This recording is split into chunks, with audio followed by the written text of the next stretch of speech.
Fala Legião X, estamos mais uma vez aqui no Projeto X, aquele que multiplica as suas chances de aprovação. Eu sou o Douglas Knupp, Yellow Block.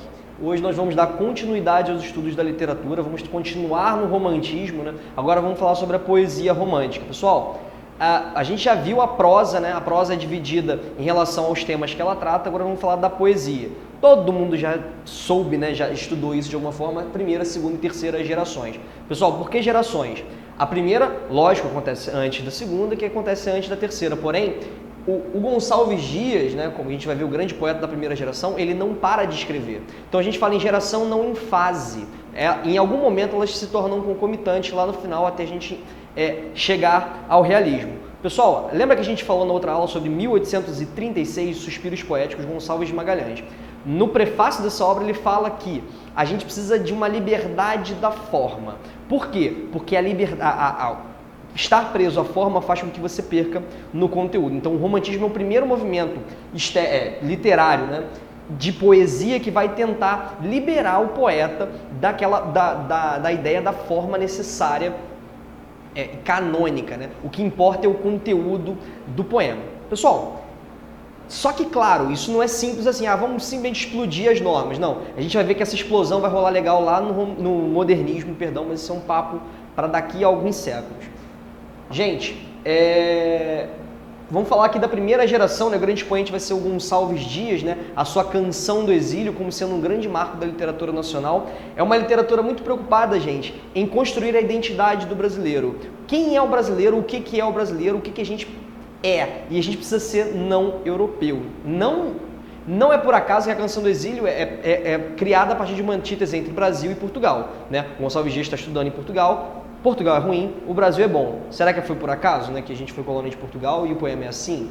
Então, é uma geração nacionalista, ufanista. Como assim ufanista? Ela fecha os olhos para os problemas sociais, né? A gente está falando aqui do bonito, né, da nossa natureza, como a nossa natureza é bonita, né, a nossa fauna, a nossa flora, que é o mote, inclusive, da Canção do Exílio, né, o tempo inteiro. O indianismo, né, e o historicismo também, né, vai haver muita pesquisa histórica nesse momento. Gonçalves Dias vai chegar a escrever gramática de Tupi-Guarani, né? O indianismo, o índio como um herói nacional, né? O índio como aquele que foi corrompido e o bom selvagem da nossa literatura. Existe uma poesia nessa primeira geração que fala sobre o amor, mas é aquele amor, né, ainda idealizado, né? Como assim idealizado? É um amor que não acontece, né? Um amor que não chega às vias de fato, por assim dizer. Pessoal, a nossa segunda geração é a nossa geração ultrarromântica. Também é chamado de ultrarromantismo ou de byronismo, em referência ao nosso Lord Byron, né, que é um poeta da literatura inglesa, nesse estilo aqui, né? Também chamado de geração mal do século, né? Ou geração perdida. Galera, essa galera é marcada por um pessimismo muito grande em relação ao mundo. Lembra que a gente falou? A Revolução Francesa não deu certo, essa galera aqui tudo dói. São meninos, gente, de 18 a 20 anos, né? Que estão escrevendo e fazendo essa literatura aqui no Brasil. Uma literatura muito extensa, né? Mas ao mesmo tempo muito, muito profunda. A mulher é o tempo inteiro idealizada, né? Aqui a idealização não é da nação. Percebam que o mote da idealização continua. Só que aqui a idealização não é da nação. A idealização é da mulher, né? A mulher como um anjo, uma virgem perfeita. O amor como a redenção, né? E aqui, né, você também tem a ideia de fuga, né? Poxa, se a realidade é ruim, vamos fugir, vamos pensar em outra coisa.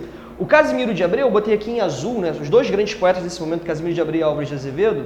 O Casimiro de Abreu é um menininho, né, mais fofinho, né, um menino de família, né, vai escrever um poema chamado Meus 8 Anos, ou seja, a fuga para a infância, para o passado, né? O Álvares de Azevedo já é mais trágico, né?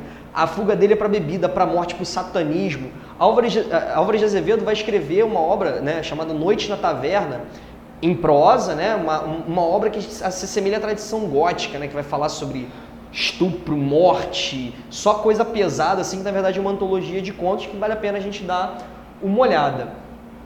Esses dois caras aqui, né, são quem vai estar, né, de frente nessa literatura brasileira nesse momento aqui.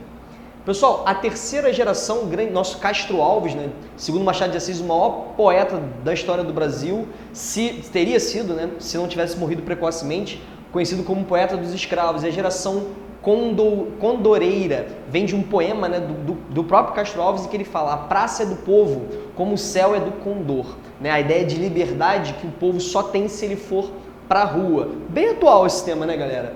Aqui, o olhar, né, já existe um olhar social, uma preocupação social com os problemas sociais. O principal problema desse momento é a questão abolicionista. Ainda vivíamos, né, sob o regime escravagista e Castro Alves não viu a abolição da escravatura. Ele morreu antes da assinatura da Lei Áurea. Aqui a gente fala em pré-realismo, não confundam com o pré-modernismo, né, que a gente encaixa de uma certa forma. Pré-realismo aqui que eu quero dizer, ele é um poeta romântico, só que o olhar saiu de si, né, saiu daquela subjetividade profunda e passou a olhar, externar o olhar, ele começou a olhar a realidade social em volta dele. Claro, ainda de forma subjetiva, ainda de forma emocionada, ele quer o tempo inteiro emocionar o leitor dele, só que a gente já verifica um deslocamento do olhar que dialoga muito com a estética realista, que a gente vai ver, né, influenciada pela ciência. Pessoal, essas são as 3 gerações românticas, percebam que eles têm em comum a ideia da subjetividade e a ideia da emoção. Elas são diferentes entre si, mas lembre-se, elas também têm similaridade. Valeu!